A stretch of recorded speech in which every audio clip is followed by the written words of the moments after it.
பிரதமர் நரேந்திர மோடி ஆசி பெற்ற வேட்பாளர் அண்ணன் ராஜசேகர் அவர்கள், நாளைய முதல்வர் எடப்பாடியார் அவர்களின் ஆசி பெற்ற வேட்பாளர் ஐயா ஜி.கே. வாசன் அவர்களின் ஆசி பெற்ற வேட்பாளர் ஐயா அன்புமணி ராமதாஸ் அவர்கள் ஆசி பெற்ற வேட்பாளர் ஐயா ஜான் பாண்டியன் அவர்களின் ஆசி பெற்ற வேட்பாளர் இதை உங்களிடம் வாக்கு சேகரிக்கிறார். வணக்கத்துக்குரிய திருச்சி மேற்கு தொகுதியின் வாக்காளர் பெருமக்களே, நடக்க இருக்கின்ற சட்டமன்ற தேர்தலில் தேசிய ஜனநாயக கூட்டணியினுடைய வேட்பாளராக குக்கர் சின்னத்தில் போட்டியிடுகின்றேன். பாரத பிரதமர் திரு நரேந்திர மோடி, திரு அமித்ஷா அவர்கள் ஆதரவு பெற்ற வேட்பாளராக, அனைத்து இந்திய அண்ணா திராவிட முன்னேற்ற கழக வருங்கால முதலமைச்சர் திரு எடப்பாடி அவர்கள் ஆதரவு பெற்ற வேட்பாளராக, அருமை தலைவர் டி.டி. தினகரனுடைய வேட்பாளராக களத்தில் இருக்கின்றேன். அன்புமணி ராமதாஸ் ஆதரவு பெற்ற வேட்பாளராக, ஜான் பாண்டியனுடைய இயக்கத்தினுடைய ஆதரவு பெற்ற வேட்பாளராக இந்த தேர்தலை சந்திக்கின்றோம். நண்பர்களே, பெரியோர்களே, தாய்மார்களே, கடந்த 10 ஆண்டு காலமாக இந்த பகுதியினுடைய சட்டமன்ற உறுப்பினராக, கடந்த 5 ஆண்டு காலமாக அமைச்சராக இருக்கிறவர் மரியாதைக்குரிய திரு நேரு அவர்கள். அவர் அமைச்சர், சாதாரண அமைச்சர் அல்ல, மாநகராட்சி நிர்வாகத்துறை அமைச்சர், நகராட்சியினுடைய நிர்வாகத்துறை அமைச்சர். தமிழகத்தில் இருக்கின்ற 18 மாநகராட்சி, கிட்டத்தட்ட 100 நகராட்சி, கிட்டத்தட்ட 200-250 பேரூராட்சிக்கு அமைச்சர்.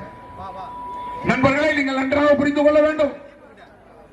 234 தொகுதியில் உள்ள நகராட்சிகளை போல திருச்சி மேற்கு தொகுதியை அவர் மாற்றி இருக்கலாம், ஒரு மாடலிங் சட்டமன்ற தொகுதியாக கொண்டு வந்திருக்கலாம். நம்ம நிக்கிற தொகுதி அவருடைய தொகுதியில் உள்ள முக்கியமான இடம் சடல் மாரியம்மன் கோயில் என்பது. நான் உங்களை எல்லாம் கேட்டு சொல்வேன், அவர் என்னென்னலாம் செய்வார்னு நீங்க ஓட்டு போட்டீங்களா, ஆட்சிக்கு வந்தா அவர் முதல்ல செஞ்ச வேலையா வீட்டு வரிய 150% உயர்த்தினார். உண்டா இல்லையா சொல்லுங்க. 400 ரூபாய் இருந்த வீட்டு வரி இன்னைக்கு 1000 ரூபாய் ஆச்சா இல்லையா சொல்லுங்க சார் சத்தமா. தண்ணி வரி உயர்ந்துருச்சா இல்லையா? 2 மாசத்துக்கு ஒரு திருப்பு எடுக்கிற ரீடிங்க மாசம் ஒரு திருப்பு எடுப்பேன்னு சொன்னாங்களா இல்லையா? எடுத்தாங்களா? ஏன் எடுக்கலைன்னா, மாசம் ஒரு நாள் எடுத்தோம்னா 100 யூனிட் இலவசம் உங்களுக்கு. 2 மாசத்துக்கு எடுத்தா 200 யூனிட் இலவசம். இதை ஏமாத்தி தான் 2 மாசத்துக்கு ஒரு திருப்பு ரீடிங் எடுத்தா நமக்கு 100 யூனிட் மட்டும் தான் இலவசம். இது யாரை பாதிக்கும்? பிலோ பாவர்ட்டிக்கு கீழ் உள்ள வறுமை கோட்டுக்கு கீழ் உள்ள ஜனங்களை பாதிக்கும். இப்படி மக்களை ஏமாற்றக்கூடிய ஒரு திராவிட ஆட்சியாக தான் இந்த திமுக இருக்கு. அது மட்டும் இல்ல, அவர் ஆட்சிக்கு வந்தோட என்ன சொன்னார், இல்ல வர்றதுக்கு முன்னாடி என்ன சொன்னார், 2020 வரும்போது டீசல் பெட்ரோல் விலை 10 ரூபாய் குறைப்பேன்னு சொன்னார். குறைச்சாரா? குறைக்கல. சிலிண்டர் 100 ரூபாய் குறைக்கிறேன், சிலிண்டருக்கு குறைச்சாரா? நீட் தேர்வை ரத்து பண்ணுவேன்னு சொன்னாரு, ரத்து பண்ணாரா? இப்ப ஆட்சிக்கு வந்தோடனே என்ன சொன்னாரு, உடமுருட்டில இருந்து அண்ணா சாலைக்கு மேம்பாலம் போடுவேன்னு சொன்னாரா? மிஷின் எல்லாம் வச்சு ரோட்டை குறைஞ்சானுங்களா இல்லையா அதிகாரிகள்? எப்படி ஏமாத்திர பாரு. 5 வருஷமா போடல. அண்ணா சாலையில இருந்து ஹெட் போஸ்ட் ஆபீஸுக்கு மேம்பாலம் போடுறேன்னு சொன்னாரா இல்லையா? போடல. அதையும் தொடர்ந்தார், போடல. சமயபுரத்துல இருந்து வயலூருக்கு வந்து மெட்ரோ ட்ரெயின் விடுறேன்னு சொன்னாரா இல்லையா? ஒண்ணுமே செய்யல. அப்ப திருச்சியில என்னதாயா பண்ணாரு? ஏதாவது பண்ணிருக்காரா சொல்லுங்க. ரோடு போடல, சாக்கடை வசதி சரியா செய்யல. நல்லா பாத்துங்க. ஈபி லைட் அங்க பாத்தீங்கன்னா கிட்டத்தட்ட நான் போன வர ஒரு 20 வார்டுல பாத்தீங்கன்னா உறையூர், குமரநகர், சீனிவாச நகர், கராப்பட்டி, உயவண்டாமலை, கொடாப்பு, கே.கே. நகர், சாத்தனூர், சுந்தர் நகர், காஜாமலை, பீமநகர், வாமடம், கல்நாயக்கன் தெரு, இடமலப்பட்டி புதூர், சோழபுரம், அரவானூர், லிங்க நகர், பாண்டமங்கலம், கருமண்டபம், பிராட்டியூர், இந்த பகுதியெல்லாம் போயிட்டு வந்துட்டேன். இன்னும் 3 வார்டு தான் போகல. தயவு செஞ்சு சொல்றேன் கேளுங்க, எந்த பகுதியிலுமே ரோடு சரியான ரோடு இல்ல, எந்த பகுதியிலுமே சரியான சாக்கடை வசதி இல்ல. பல பகுதியில பாதாள சாக்கடையே போடல, போட்ட பகுதியில கனெக்ஷன் கொடுக்கல. இன்னைக்கு தில்லை நகர்ல, இன்னைக்கு வாட்ஸ்அப்ப பார்த்திருப்பீங்க, தில்லை நகர்ல இருக்க பம்பம் மிஷின் வேலை செய்யல. சாலை சாஸ்திரி ரோட்ல உண்டா இல்லையா? எல்லாம் பாத்துங்க, நல்லா தெரிஞ்சுங்க. எல்லாம் வந்திருக்காங்க சாஸ்திரி ரோட்ல. அதுலதான் நேரு குடி இருக்காரு, அதுலதானே இருக்காரு நேரு. அங்க பம்பிங் மிஷின் வேலை செய்யாம எல்லா சாக்கடை டிச்சுக்குள்ள வீட்டுல இருக்கிற பாத்ரூம் அதுக்குள்ள இங்க இருந்து தண்ணி உள்ள வருது வீட்டுக்குள்ள, ஓடுக்குள்ள ஒரே நாத்தம். வீடியோல வந்திருக்கா இல்லையா? இதுதாங்க நகர்த்துறை மந்திரி. இந்த மந்திரி வேணான்னு தான் நம்ம சொல்றோம். இந்த மந்திரி எல்லாம் மாத்தணும் தான் நம்ம சொல்றோம். அதுக்கு மேல அவர் என்ன பண்ணாருன்னா, இந்த ஊருக்கு வந்து ரெண்டே வேலையை தான் பார்த்தார். ஏன் அவர் நகராட்சி துறை மந்திரி ஸ்டாலின் அவருக்கு அது கொடுக்கல, அவருக்கு வேற இலாக்கா தான் கொடுத்தாரு. நகராட்சி தான் வேணும் அப்படின்னு நகராட்சி மொத்தம் கொடுக்க மாட்டேன், ரெண்டாவது உள்ளாட்சி துறை வேற ஆளு கொடுப்பேன்னு உடைச்சு கொடுத்தாரு. பரவாயில்ல, எனக்கு நகராட்சி மட்டும் இருந்தான்னு ஸ்டாலினுக்கு ஏன்னு தெரியல. நகராட்சி துறை மந்திரி ஆகின முதல்ல அவர் ஆரம்பத்திலிருந்து கடைசி வரைக்கும் செஞ்ச ஒரே வேலை ஜங்ஷன்ல இருக்க பஸ் ஸ்டாண்ட பஞ்சப்பூருக்கு மாத்தினதுதான். ஏன் மாத்தினார் தெரியுமா? அதை சுத்தி 200 ஏக்கர் லேண்ட் அவரோட பினாமி நிலம் இருக்கு. ராமஜியம் வாங்கி வச்சுட்டு போனார்ல, அந்த நிலம் அங்கதான் இருக்கு. அந்த நிலத்தை வந்து விலை வேல்யூவேஷன் ஏத்துங்கிறதுக்காக அங்க போய் பஞ்சப்பூர்ல 750 கோடிக்கு பஸ் ஸ்டாண்ட கொண்டு வந்து அந்த 750 கோடி மாநகராட்சி 500 கோடி எடுத்து போட்டு ஒருத்தரும் சம்பளம் போட கூட காசு இல்ல மாநகராட்சியில போட்டு அந்த 200 ஏக்கர் ஏக்கர் 20 கோடி 4000 கோடி ஆயிடுச்சு. யாருக்கு? நேருக்கு. இதுக்குதான் நகர்த்துறை மந்திரி ஆனாரு. இதான் மேற்கு பகுதி மக்கள் புரிஞ்சுக்கணும். அடுத்தது இன்னொரு பஸ் ஸ்டாண்ட் போட்டாரு. எங்க போட்டாரு? லால்குடியில போட்டாரு. லால்குடியில பஸ் ஸ்டாண்ட் ட்ரெயின் ஜங்ஷன் பக்கத்துல இருங்க பஸ் ஸ்டாண்ட தூக்கி அவரு வாங்கியிருக்க 500 ஏக்கர் நிலம் இருக்கு இல்லையா, பூவாளூர் போற road, Lalgudi to Poovalur road, அங்க கொண்டு போறாரு. பஸ் ஸ்டாண்ட கொண்டு போயிட்டு அங்க பஸ் ஸ்டாண்டையும் போடுறாரு. பஸ் ஸ்டாண்ட் போட்டதுக்கு அப்புறம் தாலுகா ஆபீஸ கொண்டு போறாரு. தாலுகா ஆபீஸ கொண்டு போனோடனே அங்க வந்து கோர்ட்டையும் கொண்டு போயிட்டாரு. இப்ப அந்த 500 ஏக்கர் 5000 கோடி ஆயிடுச்சு. ஏக்கர் 10 கோடி ரூபாய் ஆயிடுச்சு. இதுதாங்க நேரு தன்னுடைய சுயலாபத்துக்காக, தன்னுடைய ப்ராப்பர்ட்டி உயர்த்துவதற்காக, மக்களின் நலனில் அக்கறை செலுத்தாமல் தன்னுடைய ப்ராப்பர்ட்டிய வேலையத்திற்கு தான் நகர்த்துறை மந்திரி ஆனாருங்கிறத நீங்க புரிஞ்சுக்கணும். அதுக்கு அடுத்தாப்புல பாத்தீங்கன்னா 1989 தான் அவர் வந்து எலெக்ஷன்ல நின்னார். நான் வந்து ஸ்ரீரங்கத்தில் நிக்கிறேன் 89, எனக்கு வயசு 25. அப்ப நிற்கும் போது அவர் லால்குடியில் நிற்கிறார். லால்குடியில் நிற்கும் போது அவருக்கு திருச்சியில தில்லைநகர்ல சாஸ்திரம் ஒரு அடி நிலம் கூட கிடையாது, ஒரு சதுர அடி நிலம் கிடையாது. இன்னைக்கு சாஸ்திரி ரோட்ல 20 வீடு இருக்கு, பங்களா. நண்பர்களே, பெரியோர்களே, இந்த 5 வருஷத்துல எவ்வளவு ஓட புடுங்கறாங்கன்னு எனக்கு தெரியாது. ராமஜங்கிற ஒரு மனிதர் மாமனிதர் இருக்கும் பொழுது வீட்டெல்லாம் பூட்டிட்டு யாரும் ஊருக்கே போக முடியாது. வீட்டை பூட்டு போது அவன் தான் ஒரு பூட்டா கொண்டு வந்து போட்டுருவாரு. அப்படிதான் நேருடைய சாம்ராஜ்யம் ஆரம்பிச்சது. ஒன்ன தெரிஞ்சுக்குங்க, 89 இருந்து இன்னைக்கு வரைக்கும் அவர் தான் எம்எல்ஏ, அவர் தான் மந்திரி. 89 இன்னைக்கு வரைக்கும் இருந்த மந்திரி எம்எல்ஏ யாராவது ஒரு ஆளை சொல்லுங்க. எல்லாத்தையும் காலி பண்ணிட்டார். எல்லா சமுதாய மக்களும் காலி. முக்கோதம் சமுதாயம், முத்தரையர் சமுதாயம், பிள்ளை சமுதாயம், செட்டியார் சமுதாயம், முதலியார் சமுதாயம் விட்டு வைக்கல. அது மட்டும் இல்லாம தாழ்த்தப்பட்ட மக்களையும் காலி பண்ணார். இப்ப ஏன் அவ்வளவு தூரம் போறீங்க? இப்ப 5 எம்எல்ஏ மாத்திருக்காங்க திருச்சியில டிஎம்கேல. இவர் 1200 கோடி ஊழல் பண்ணி இன்னைக்கு அமலாக்கத்துறை நாளை கேஸ் வருது உயர்நீதிமன்றத்தில். அதை விவரமா சொல்றேன். ஆனா இந்த அமலாக்கத்துறை ஜெயிலுக்கு போற நேருக்கு சீட்டு உண்டா? ஒண்ணுமே செய்யாத தொலைதூர் ஸ்டாலின் தாழ்த்தப்பட்ட சமுதாயத்தை சேர்ந்தவன், இன்ஜினியர் படிச்ச பையன், 2 வருடம் கண்டினியூவா ஜெயிச்சான், அவனுக்கு சீட்டு கிடையாது. தொடர்ச்சியா 4 வருடம் சேர்த்த நம்ம லால்குடி எம்எல்ஏ சவுந்தர பாண்டியனுக்கு சீட்டு இல்ல. ஏன்னா லால்குடியில் என்னன்னா நேருக்கு யாரும் ஓட்டு போடுறது இல்ல.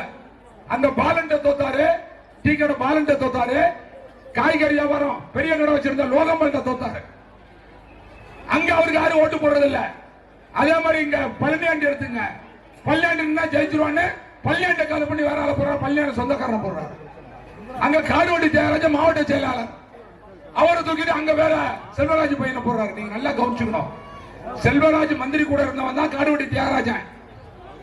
அந்த காடுவண்டி தியாகராஜன் கையில் எடுத்து செல்வராஜா குடசல் கொடுத்தா அந்த கொன்னே விட்டாரு மன உளைச்சல்ல.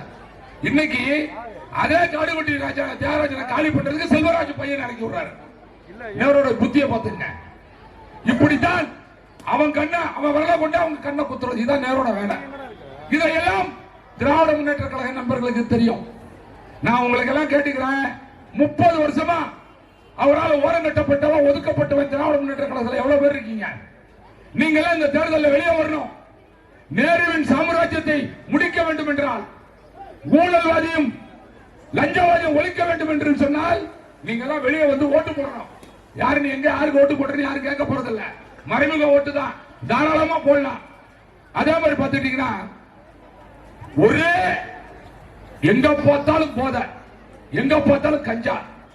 இந்த 5 வருஷத்துல மட்டும் 4968 பாலியல் வழக்கு பதியப்பட்டுள்ளது. 4968 வழக்கு. 2 வயசுல இருந்து 80 வயசு மூதாட்டி வரைக்கும் கெடுத்துறான், பாலியல் வழக்கு பண்றான். இதுல யாரா பண்றான்னு பார்த்தா 25% திராவிட முன்னேற்ற கழகத்தை சேர்ந்தவர்கள். யாரு? போலீஸ் ரிப்போர்ட் சொல்லுது. எங்க பார்த்தாலும் அவங்க கம்ப்ளைண்ட். என்னைக்காவது இப்படி பாலியல் வழக்கு அம்மா காலத்தில் நடந்திருக்கா? எடப்பாடி காலத்தில் நடந்திருக்கா?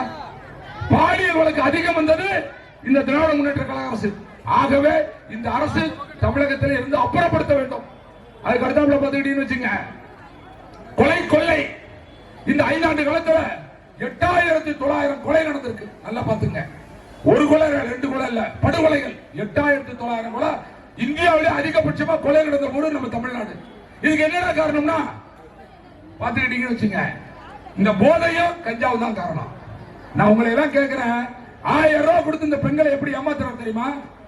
இந்த ஸ்டாலின் மாசம் கொடுக்கிறாரு. அந்த 1000 ரூபாய்க்கு வழக்க சொல்றேன். மொத்தம் இருக்கிற ரேஷன் கார்டு நம்ம தமிழ்நாட்டில் 2500 2,50,00,000 ரேஷன் கார்டு இருக்கு. இதுல 1,30,00,000 ரேஷன் கார்டுக்கு தான் இந்த 1000 ரூபாய் பணம் வருது. நல்லா புரிஞ்சுங்க. அந்த 1,30,00,000 யாருன்னா, அவன் வீட்டுல மோட்டார் சைக்கிள் இருக்க கூடாது, கார் இருக்க கூடாது, மச்சு வீடு இருக்க கூடாது. இதை பிரிச்சுதான் உண்டா இல்லையா? பாதி பத்து வர்றேன்னு சொல்றீங்களா? உங்க பேர்ல மோட்டார் சைக்கிள் இருக்க கூடாது, ஸ்கூட்டர் இருக்க கூடாது, பொம்பளை மேல அவங்க வீட்டுல மெத்தவுட் இருக்க கூடாது, கார் இருக்க கூடாது. இவங்களுக்கு இல்லைன்னா அவங்க யாரையா? இப்ப நான் சொன்ன ஐட்டம் இல்லைன்னா பாமர ஏழை ஜனங்க தானே அவங்க, வறுமை கொண்டு கீழ் உள்ள பெண்கள் தானே, அவங்களுக்கு தான் 1000 ரூபாங்க. ஏன் அவங்களுக்கு மட்டும் 1000 ரூபான்னு சொல்றாங்கன்னா, அந்த வீட்டுக்கார அம்மாவோட பெருசா இருக்காருல்ல, அவரு ஒண்ணு மம்முட்டி வேலைக்கு போவாரு, இல்ல மூட்டை தூக்க போவாரு, இல்ல கொத்தனார் வேலைக்கு போவாரு, இல்ல சித்தாள் வேலைக்கு போவாரு. சாயந்தரம் ஆனா குடிச்சிருவாரு. உண்டா இல்லையா? குடிச்சிருவாரு இல்லையாமா? சும்மா சொல்லுங்க. 1 குவார்டர் குடிக்கிறவங்க இருக்கா, 2 குவார்டர் குடிக்கிறவங்க இருக்கா. அவன் குடிக்கிறத பார்த்து அவனும் குடிச்சிடறான், 18 வயசு பையலும். அப்ப அந்த வீட்டுல 3 பேர் குவார்டர் குடிச்சானா அவன் சாப்பிட கூட 600 ரூபாச்சு. அந்த குடும்பம் 2 பேர் வச்சுக்க 500 ரூபாச்சுன்னு வச்சுக்கிறேன். 30 நாளைக்கு என்னாச்சு? 15,000 ரூபாச்சு. 15,000 ரூபாய் ஸ்டாலினுக்கு உங்க வீட்டுல இருந்து கொடுக்குறீங்க சாராயத்துக்கு மட்டும். அந்த 15,000 ரூபாய் வாங்கிக்கிட்டு 1000 ரூபாய் உங்களுக்கு திருப்பி தர்றான் மாசம். இதுதாங்க அவரோட டெக்னிக்கல் விஞ்ஞான ஊழல்ங்கிறது. இதுதாங்க விஞ்ஞான ஊழல். இப்படி தாங்க நீங்க ஏமாந்து போறீங்க. நீங்க ஜனங்க தெளிவா இருக்கணும்னா, முதல்ல உங்க புருஷன் குடும்பம் புள்ள நல்லா இருக்கணும்னா, நீங்க இந்த மதுவையும் ட்ரக்கையும் ஒழிக்கிறதுக்கு முதல்ல இந்த திமுகவை ஆட்சியில இருந்து இறக்கணும் மட்டும்தான். முதல்ல ட்ரக்ஸ் சார், நான் உங்களுக்கு தெளிவா சொல்றேன், போலீஸால கட்டுப்படுத்த முடியாதெல்லாம் கிடையாது. யாரு? கஞ்சாவை நல்லா வச்சு கட்டுங்க, கண்டிப்பா கட்டுப்படுத்த முடியும். கட்டுப்படுத்துவதற்கு அரசாங்கம் ஒத்துழைப்பு தரணும், ஆர்டர் போடணும். போலீஸ் துறை மந்திரி யாருன்னா ஸ்டாலின். ஏங்க உங்களை ஒண்ணு சொல்றேன், இங்க 3000 பேர் இருக்கீங்க, 4000 பேர் இருக்கீங்க. ஆத்துல குடிக்க போறோம்ல, காவிரி ஆத்து குடிக்க போறோம்ல, நம்ம வீட்டுல அடுப்பு இடிஞ்சு போச்சுன்னு ஒரு சட்டி மண் எடுத்துட்டு வந்து பார்ப்போம். ஒரே ஒரு இருப்பு சட்டியில, இல்ல நீ குளிக்க போற ஈய சட்டியில மண் எடுத்துட்டு போலீஸ் உடனே பிடிச்சி உள்ளே குண்டாசா போட்டுருப்போம். உண்டா இல்லையா? காவேரியில் இருக்க மண்ணை தினைக்கு காலையில கடந்து போற நம்ம ஒரு பிடிச்ச புடி மண்ணை கொண்டு வர முடியல. இந்த போலீஸ் கிட்ட வெளி சைட்ல இருந்து வர கஞ்சா தேக்க முடியுமா? முடியாதா? சாராங்க சேர்த்த நிறுத்த முடியுமா? முடியாதா? அப்ப போலீஸ் அதை முடியுமில்ல. ஏன் அந்த போலீஸ் செய்யல? அப்படின்னா என்ன அர்த்தம்? ஆளுங்கட்சி ஸ்டாலின் தான் போலீஸ் கையா கட்டியிருக்காருன்னு அர்த்தம். கஞ்சா விற்கிறது அவனுங்கதான், சாராய விற்கிறது அவனுங்கதான்.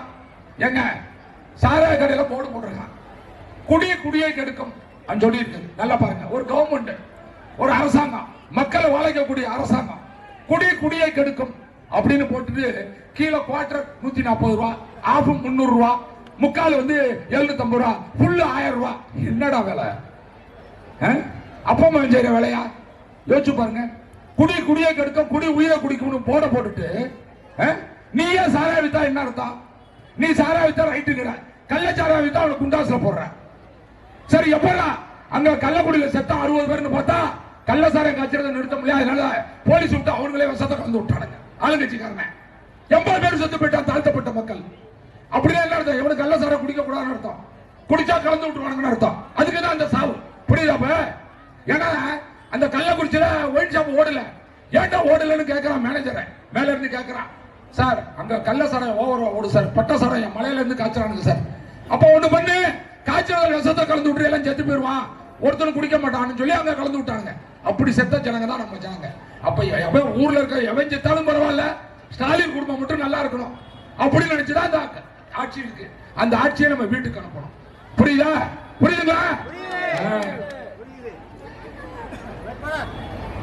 அதே மாதிரி மின்னப்ப நகர் இருக்குல்ல உறையூர்ல, 2 பேர் செத்து போச்சாங்க. எதுல? குடிநீர்ல வந்து சாக்கடை கலந்துருச்சு, அதனால செத்து போனாங்க. நல்லா புரிஞ்சுங்க. 50 பேர் ஆஸ்பத்திரியில சேர்த்தாங்க. அன்னைக்கு அசம்பிளி நடக்குது. வேக வேக வேகணும் மந்திரி பிளைட்டை பிடிச்சிங்க வந்து செத்து போன வீட்டுல நீ ஒன்னும் வெளியே சொல்லிவிடாத, கேஸ் போட்டுறாத, உனக்கு வேலை தர்றேன் அப்படின்னு அந்த செத்து போன விட்டு ஆய்வு போய் பேசுறேன். இங்க எல்லாம் வந்திருக்காங்க அவங்க. இதெல்லாம் சிபிஐ நோட் பண்ணிக்கிறோம். எஸ்பி சைட்ல இருப்பாங்க. சரின்னு சொல்லிட்டாங்க. மறுபடியும் வேலை தரேன்னு சொல்லிவிட்டு இப்ப போய் அந்த அம்மா என் பிள்ளை செத்து போச்சு வேலை கொடுன்னு கேட்டா 7 லட்சம் ரூபாய் பணம் கொடுங்கிறாராம். யாரு? நம்ம அமைச்சர். நீ யோக்கியமான உன் தொகுதியில 2 பிள்ளை செத்து போச்சு இல்ல, தெரியாம செத்து போச்சுன்னா அவங்களுக்கு ஏதாவது ஒரு வேலையை போட்டு கொடு. கொடுக்கறேன்னு அன்னைக்கு கழுத்துக்கு கத்தி வந்தப்ப ஒத்துக்கிட்டீல, வேலை தரேன்னு ஒத்துக்கிட்டீல, வேலை கொடுக்கணும். நான் ஓட்டு கேட்க போறேன் சார், எங்களுக்கு வேலை தரேன்னு சொல்லி ஏமாத்திட்டாரு. கேட்டா 7 லட்சம். என்ன சர்வீஸ்? 7 லட்சம் கேட்டாங்களா இல்லையா? எங்க பகுதி செயலர் நானும் அவர் தான் போய் கேட்டோம். அந்த அம்மாவை போய் பார்த்தோம். ஏங்க பணத்தை வச்சுக்கிட்டு என்னங்க பண்ண போறான் அந்த அமைச்சர்? இப்ப நம்மளாம் இல்ல, கட்டிக்கிறதுக்கு வேஷ்டி வேணும், போட்டுக்கோ சட்டை வேணும், மூஞ்சி துடைக்க துண்டு வேணும், பொம்பளைங்களுக்கு புடவை வேணும், ஜாக்கெட் வேணும். அது மாதிரி கடைக்கு போனா அரிசி வாங்கினா, சாப்பாடு வாங்கினா, இட்லி தோசை வாங்கினா, டீ குடிக்க பணம் வேணும். பணம் மட்டுமே வாழ்க்கை இல்லைங்க. ஆனா நேரு பொறுத்தவரை பணம் மட்டும்தான் வாழ்க்கை. பணம் மட்டும்தான் வாழ்க்கை. 10,000 கோடி ரூபாய் சொத்து இருக்குன்னு தலைவர் அண்ணாமலை சொன்னார்ல, பர்சனல் ரிலீஸ் பண்ணார்ல. இன்னைக்கு வரைக்கும் வாயை திறந்து நேரு எனக்கு 10,000 கோடி சொத்து இல்லைன்னு சொல்லியிருக்காரு. சொல்லணுமா இல்லையா? யோக்கியமான இருந்தாலும் சொல்லணுமா இல்லையா? சொல்லல. சரி, எப்படிப்பட்ட நேரு நம்ம ஊர்ல இருக்காருங்கிறத நீங்க தெரிஞ்சுக்கணும். ஏங்க அவங்க எப்ப கேட்டாலும் நீங்க எல்லாம் இருக்கீங்க, எல்லா டிஎம்கே காரங்களும் இருப்பாங்க. சமூக நீதி, சமூக நீதினா என்னங்க? இங்க நிக்கிற நானும் முன்னாடி நிக்கிற நீ சமம், அதான சமூக நீதி? அதான சமூக நீதி? நான் வேட்பாளர் மேல நிக்கிறேன், நீ ஓட்டு போட்டாலும் நான் எம்எல்ஏ, ஓட்டு போடலன்னா உங்களுக்குள்ள ஒருத்தன். இதுதானே சமூக நீதி? இப்படிதானே பெரியார் சொன்னா, நான் சொன்னா இந்த சமூக நீதி சொல்றேன். அந்த காலத்துல சோழ மன்னர் இருந்தா, பாண்டிய மன்னர் இருந்தா, சேர மன்னர் இருந்தா, சாம்ராஜ்யம் சக்கரவர்த்தி போனோடனே அவன் மகன் பட்டத்துக்கு வருவான். அவன் மகன் சண்டால் செத்து போயிட்டான், அவன் இளவரசர் சட்டத்துக்கு வருவான். இளவரசர் செத்து போயிட்டான், இளவரசர் வருவாங்க. இது மன்னராட்சியா இல்லையா? இது மன்னராட்சி இல்ல. இது வேண்டாம்னு சொல்லிதானே நம்ம மக்களாட்சி கொண்டு வந்தோம். மக்களால் மக்களுக்காக வாக்களித்து தேர்ந்தெடுக்கக்கூடிய தலைவர் தான் வேணும்னு சொல்லி மக்களாட்சி கொண்டு வந்தோம்ல. அப்படின்னா என்ன அர்த்தம்? முதல்ல கலைஞர், அந்த 10-13 வருஷம், அதுல வந்து துணை முதல்வர் ஸ்டாலின், இப்ப முதலமைச்சர் ஸ்டாலின், இதுல மகன் உதயநிதி 5 வருஷம் துணை முதல்வர், அடுத்தது இன்பநிதி இளைஞரின் தலைவர். ஏயா இதுக்கு பேர் மன்னராட்சியா மக்களாட்சியா? சொல்லுங்க சொல்லுங்க, நீங்க சொல்லுங்க. மன்னராட்சியா? வாரிசு அரசியல் இருக்கா? இது அப்படி இருக்கா? இங்க நேரு வந்து மந்திரி எம்எல்ஏ, அவன் மகன் அருண் பெரம்பலூர் எம்பி. இது வாரிசு அரசியல் இல்லையா? அங்க துறைமுருக மந்திரி எம்எல்ஏ காட்பாடியில, அவன் மகன் கதிர்காம எம்பி. இது மன்னராட்சியா இல்லையா? பொன்முடி கௌசிகாமணி அவன் எம்பி, பொன்முடி எம்எல்ஏ மந்திரி. இது மன்னராட்சியா இல்லையா? வாரிசு அரசியல் இல்லையா? ஐ பெரியசாமி பையன் செந்தில்குமார் பழனி எம்எல்ஏ, ஐ பெரியசாமி மந்திரி. இது மன்னராட்சியா இல்லையா? இப்படிதாங்க, இதுதாங்க சமூக நீதினு சொல்லி ஏமாத்துறான். திமுக அந்த வார்த்தை சொல்லாமா? சமூக நீதி வார்த்தை வெளியே சொல்லாமா? அதுக்கு அருகதை இருக்கா? இப்படி மக்களை ஏமாற்றக்கூடிய ஒரு திராவிட அரசு தான் இந்த அரசு என்பதை புரிந்து கொள்ள வேண்டும். இங்க இருக்க அவ்வளவு பெரும் களப்பணியாளர்கள் சக்தி கேந்திராலயத்தை வந்திருக்கீங்க. நாளைக்கு 215 பூத்துல வேலை பார்க்க போறீங்க. ஒருத்தர் கூட ஓட்டு போடக்கூடாதுங்கிறதுக்கு நான் விளக்க சொல்றேன். நீங்க எவ்வளவு பேர் குழந்தை இல்லாம வெக்காளியம்மன் கோயிலையும் சமயபுரம் மாரியம்மன் கோயிலையும் அங்க பிரச்சனை வந்தீங்க. கல்யாணம் 10 வருஷம் ஆச்சு, 5 வருஷம் ஆச்சு, எங்களுக்கு குழு பூச்சி கூட இல்ல அப்படின்னு சொல்லி சொன்னாங்கல்ல. அப்படி வந்தவங்க அவங்களுக்கு குறைச்ச குழந்தைய படிக்க வச்சதுக்கு படாத பாடுபட்டு படிக்க வைக்கிறாங்க. படிக்க வச்சு படிக்க வச்சு அவரை பிளஸ் வரைக்கும் படிக்க வைக்கிறாங்க. பிளஸ் முடிச்சோட அந்த பையன் என்ன பண்றா? நல்ல கவனமா கேளுங்க, இது ஒரு முக்கியமான சப்ஜெக்ட். பிளஸ் முடிச்சோட இன்ஜினியர் காலேஜ் போகணும்னு நினைக்கிறான். கடை வாங்கி இன்ஜினியர் படிக்க வச்சாங்க ஏழை தாய்மார்கள். படிக்க வச்சா ஃபர்ஸ்ட் கிளாஸ்ல பாஸ் பண்றான். இந்த நேரத்துல தான் மாநகராட்சியில 2350 பேருக்கு வேலை இருக்குன்னு வருது, கால்பாடு பண்றாங்க. அதுக்கு 1,00,000 பேர் ஆம்பளை பிள்ளைங்க மாணவர்கள் பரிசு எழுதுறாங்க. 90,000 பேர் பாஸ் பண்றாங்க, 10,000 பேர் ஃபெயில் ஆறாங்க. இந்த 90,000 பேர்த்த எடுக்காம நேரு இந்த ஃபெயிலான 10,000 பேர்த்த கூப்பிட்டு, நீ ஃபெயில் ஆயிட்ட, ஆனா உனக்கு வேலை போட்டு தர்றேன், மார்க்கு கூட போட்டு, நீ 35 லட்சம் பணம் தெரியான்னு கேட்க. எவன் பணம் தந்தாலும் 35 லட்சம், அவனுக்கு 2,350 பேர்த்துக்கிட்ட 822 கோடி ரூபாய் லஞ்சம் வாங்குறாரு. 1 ரூபா இல்ல 2 ரூபா இல்ல, 822 கோடி. அது மட்டும் இல்லாம டிரான்ஸ்பருக்கு 400 கோடி, 1,200 கோடி. நல்லா பாத்துங்க, 1,200 கோடி லஞ்சம் வாங்கி கையும் கலவுமா இன்னைக்கு அமலாக்கத்துறை பிடிச்சிருச்சு. நான் உங்களை கேட்கிறேன், ஒரு பட்டாமத்த போனா விவோ 2,000 கட்டா உடனே விஜிலன்ஸ்ல பிடிச்சு கொடுக்குறோம்ல, அவனை உள்ள அனுப்பிச்சிடமா இல்லையா? போலீஸ் வச்சுங்க, போலீஸ் போய் ஒரு எஃப்ஐஆர் போடணும்னு சொன்னா போலீஸ்கார பணம் கட்டா உடனே விஜிலன்ஸ் ஏட்ட பிடிச்சு கொடுக்குறோமா இல்லையா? பிடிக்கிறோமா இல்லையா? வீட்டுக்கு இபி கனெக்ஷன் கொடுக்கணும், இபி ஆபீஸ் போனா அவன் 10,000 ரூபாய் லஞ்சம் கட்டா உடனே விஜிலன்ஸ் பிடிச்சு கொடுக்குறோமா இல்லையா? கொடுக்குறோமா இல்லையா? ரிஜிஸ்டர் ஆபீஸ் போறோம், இந்த பத்திரத்தை பதிவு பண்ணா 10,000 மடங்கு கேட்கறான், உடனே விஜிலன்ஸ் பிடிச்சு கொடுக்குறோமா இல்லையா? அப்ப நம்ம பையன்கள்ட்ட இருந்து படிச்ச பசங்க, ஏழை பையன்கிட்ட இருந்து 35 லட்சம் 1,222 கோடி வாங்கியிருக்க நேரம் நம்ம பிடிச்சு கொடுக்கணுமா இல்லையா? சொல்லு, பிடிச்சு கொடுக்கணுமா இல்லையா? அதை பிடிச்சு கொடுக்கிற தேர்தல் தான் அந்த தேர்தல். இந்த தேர்தல்ல நேருக்கு சரியான சர்க்கடி கொடுக்கணும். இந்த தேர்தல்ல குக்கர் சின்னத்துல ஓட்டு போட்டு நேர வீட்டுக்கு அனுப்பு. நேரு பண்ற ஊழல்வாதி லஞ்சவாதி எல்லாம் அரசியல் இருக்க கூடாது. எந்த கட்சியா இருந்தாலும் சரி, திமுக இருந்தா என்ன, அதிமுக இருந்தா என்ன, பிஜேபி இருந்தா என்ன, ஐஜேக இருந்தா என்ன, தாவக இருந்தா என்ன, ஏழை மக்களிடம் லஞ்சம் வாங்கக்கூடிய எந்த எம்எல்ஏவும் எந்த அமைச்சருக்கும் நாங்கள் வாக்களிக்க மாட்டோம் என்பதை இந்த திருச்சி மேற்கு மட்டம் தொகுதி மக்கள் முடிவு பண்ணணும். வருகின்ற 23ஆம் தேதி உங்களது ஆள்காட்டி விரல் அம்பேத்கர் கொடுத்திருக்க அதிகாரம், உங்களது ஆள்காட்டி விரல் தான் உங்களுக்கு அதிகாரம். ஒரு அரசியல்வாதி தப்பு பண்ணா வர்ற சட்டமன்ற தேர்தல் அவனை வீட்டுக்கு அனுப்புறதுக்கு உங்க வரலுக்கு அதிகாரம் இருக்கு. நீங்கள் 23ஆம் தேதி வாக்குச்சாவடிக்கு போறீங்க, ஓட்டு மிஷினை பாக்குறீங்க. 4வது சின்னத்துல மோடியின் சின்னம், எடப்பாடியின் சின்னம், அமித்ஷாவின் சின்னம், அன்புமணியின் சின்னம், டிடி தினகரனின் சின்னம், ஜான் பாண்டியனின் சின்னம் ஆன குக்கர் சின்னத்தில் வாக்களித்து நேருக்கு சரியான பதிலடி கொடுத்து தமிழகத்திலே திராவிட முன்னேற்ற கழகத்தை வீழ்த்துவதற்கு நீங்கள் எல்லாம் முன்மாதிரியா இருக்கணும். மெட்ராஸ் 234 தொகுதியில் சொன்னோம், நேரு லஞ்சம் வாங்கினாரியா, 1,200 கோடி லஞ்சம் வாங்கினார். திருச்சி மேற்கு பகுதி மக்கள் அவரை டெபாசிட் இழக்க செஞ்சாங்க. இது மாதிரிதான் இருக்கணும். அப்படின்னு உங்களுக்கு நாடு தமிழ்நாடு புகழணும், இந்தியா புகழணும். அது போன்ற ஒரு நிலைக்கு திருச்சி மேற்கு மாவட்ட மக்கள் வர வேண்டும். நீங்கள் வாக்களிக்க வேண்டிய சின்னம் குக்கர், குக்கர் என்று சொல்லி அன்போடு விடைபெறுகின்றேன். அருமை தலைவர் அண்ணாமலை அவர்கள் வந்துவிட்டார்கள். ஆகவே அவரை பேச்சை காப்போம். நன்றி, வணக்கம்.